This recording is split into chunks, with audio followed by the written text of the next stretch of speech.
Namaste everyone. Happy Sankranti greetings to all. I am Vijaya Suvarna from Montreal, Canada. Today, let's talk briefly about our harvest festival that comes every year during this time in the month of January. This festival is celebrated for 3 days and even 4 days in some areas. This main festival is called Makara Sankranti. The literal meaning is Sankramana means moving or migration. Here Makara is the zodiac sign Capricorn. When sun moves into Capricorn sign, it is cause for celebration because one thing in India is in all villages, the harvest comes home at this time. Grains grown in different parts are harvested and brought home. The other thing to celebrate is sun shifting towards the northern node from southern node, meaning warmer days with plenty of sunshine. This transit of the sun into the northern hemisphere is called Uttarayana Punyakala. Uttarayanam is traditionally known to be a period of divinity and new beginnings. Uttarayana is derived from two Sanskrit words, Uttara meaning north and Ayana meaning proceeding or movement, indicating a northern movement of the sun. This festival is called by different names in different parts of India. Telugu people and Kannada people call it Sankranti, Tamils call it Pongal, Punjabis call it Lohri, and Gujaratis call it Vasi Uttarayan. And rest of the people who celebrate call it Makara Sankranti. And this is how it is. Maybe there are other names used all over in different parts in India. The 3-day festival begins on the 13th January. This day is called Bhogi or Bhogi Pongal. On this day in southern India, the houses are decorated with the house front of the house, decorated with kolam, muggu or rangoli. Elaborate patterns are drawn in the front yards of houses, the temples and streets and everywhere. It's very colorful and a pleasure to look at. Dhanurmasam ends on this day, and the auspicious Kalyanam of Goda Devi, that is Andal, takes place with Ranganatha on this very auspicious same day. In the early morning hours and in the evening, a bonfire is lit, which is called Bhogi Mantalu or Lohri fire.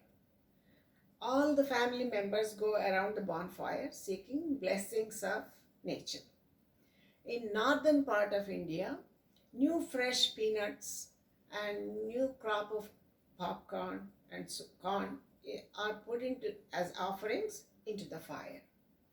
It is believed that newly married couples and newborn babies and children must go around the bonfire seeking blessings of the Agni Devata bonfire. Kannada and Telugu people celebrate Bhogi Pallu also. That is the fresh harvest of berries, sugarcane pieces, coins, akshatas and flower petals, all mixed, are poured onto the heads of little children. This is like blessing them with the newly harvested new grains and new produce. Later, all these things are left outside for the birds and cattle to eat. They also have to enjoy the new harvest that has come in. And on 14th January, the actual Sankranti Day, celebrations are celebrating this day is our way of thanking the sun, and the nature for providing us with all the necessary things required for our survival.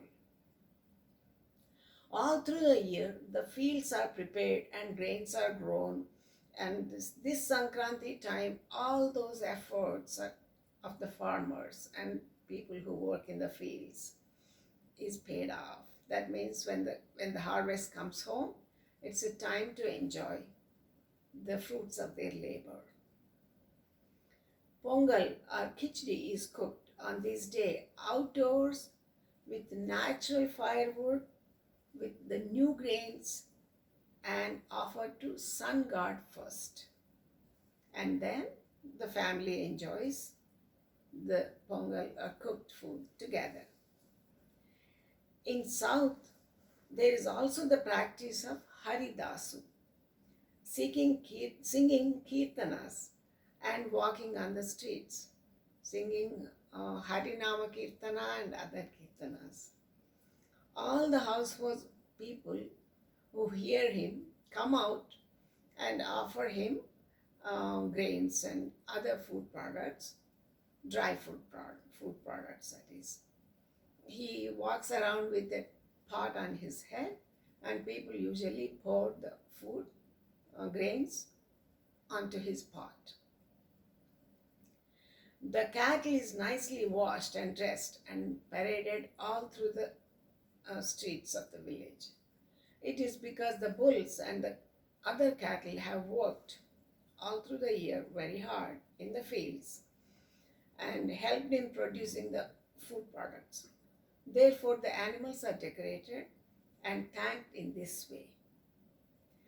Boys enjoy the festival, these festival days, by flying the colorful kites high into the sky.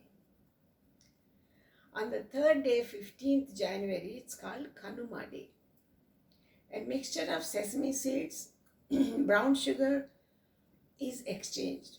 This is mixed together and exchanged with each other by saying things like, eat the sesame and live 100 years, and eat the sweet jaggery and say sweet things. In Telugu, it is said like this: నువ్వులు తిని నూరేళ్ళు బతుకు, తీపి తిని తీయగా మాట్లాడు. In Kannada, it's ఎల్లు బెల్ల తిందు ఒల్లే మాతాడు. In Marathi, it's తిల్గుల్ ఘ్యా ani god bola. So I'm sure it's different in different languages, but these are the few that I could remember. Thanking nature is a beautiful way to celebrate in any culture, and this is that festival. So let us happily spend time on these festive days celebrating sun's migration to Makara Rashi or Capricorn and offer our prayers to the Surya Bhagavan. One slokam, let us say one slokam in praise of Surya Bhagavan. Saptashwarathamaruಢam prachandam kashapatmajam श्वेतपद्मधरं देवं संसूर्यं प्रणमाम्यहम् संसूर्यं प्रणमाम्यहम्. Namaste all.